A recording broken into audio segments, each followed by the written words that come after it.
Écoutez, bonjour à tous.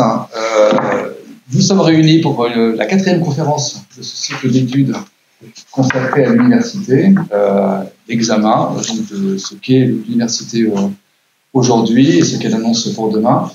Donc, juste pour mémoire, alors je rappelle que les précédentes conférences sont accessibles sur la chaîne de l'université, YouTube, en rediffusion. Les 2 premières conférences étaient introductives et assez générales sur l'évolution du modèle français dans une approche comparée, c'était l'objet de la première conférence, et puis dans une perspective plus historique et franco-française, c'était la 2e conférence. Et puis nous avons abordé la dernière fois la question des missions de l'université, mission de recherche d'abord, ce dont il a été question le mois dernier, mission de formation ensuite, et c'est l'objet de la conférence du jour. Alors, l'ambition de cette conférence sur la formation universitaire est nécessairement restreinte parce que le sujet en lui-même est immensément vaste, donc il s'agit de l'aborder à partir des points que nos 2 intervenants du jour souhaiteront partager avec nous. Et évidemment, le thème de la formation a beaucoup évolué. L'université qui forme les étudiants d'aujourd'hui n'est plus celle d'il y a un siècle. Il s'agissait alors de former principalement des professeurs, des enseignants. Le taux d'accès à l'université n'était pas le même du tout. Depuis les années 50-60, nous avons connu différentes vagues de massification de l'enseignement supérieur. Donc on parle d'une première vague de massification, d'une seconde vague de massification.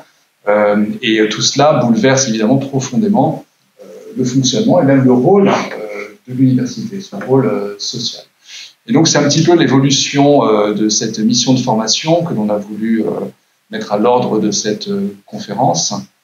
Alors parmi les multiples thèmes qu'on ne pourra évidemment pas aborder, il y a la question de la place de l'université dans la formation étudiante à côté d'autres institutions qui assument aussi une formation étudiante, les grandes écoles, qui ne sont pas des universités, les grandes écoles publiques, historiques, les écoles privées, lucratives, qui sont en plein essor de ces dernières années. Et donc, une question qui se pose, c'est la manière dont se place l'université aujourd'hui par rapport à ces autres institutions qui assument elles aussi une mission de formation étudiante. Et politiquement, que veut-on faire de l'université quelle coexistence souhaite-t-on entre ces différentes institutions?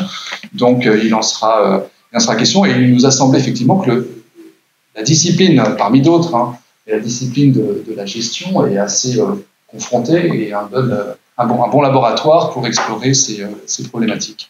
Et puis, il y a d'autres thématiques aussi aujourd'hui, on va en parler, mais la question de l'orientation étudiante, de Parcoursup, qu'est-ce que tout ça vient modifier au titre de l'offre de formation. Il y a les impératifs qu'on assigne aujourd'hui à l'université et qu'on ne lui assignait pas auparavant, impératif de professionnalisation, qui est quelque chose de nouveau, avec le développement de l'alternance. Bref, le thème de la formation donc, est en pleine ébullition, en mutation, et on laissera nos 2 intervenants nous présenter ces évolutions, chacun avec son prisme. Alors on a le plaisir d'accueillir aujourd'hui en voisine, Olivia Chambard, voisine théorique, de Banlieue-Avenue. Donc vous êtes maîtresse de conférence à l'université d'Évry, Paris-Saclay, et donc vous êtes rattachée, vous êtes sociologue, je précise, elle est rattachée au centre Pierre Naville.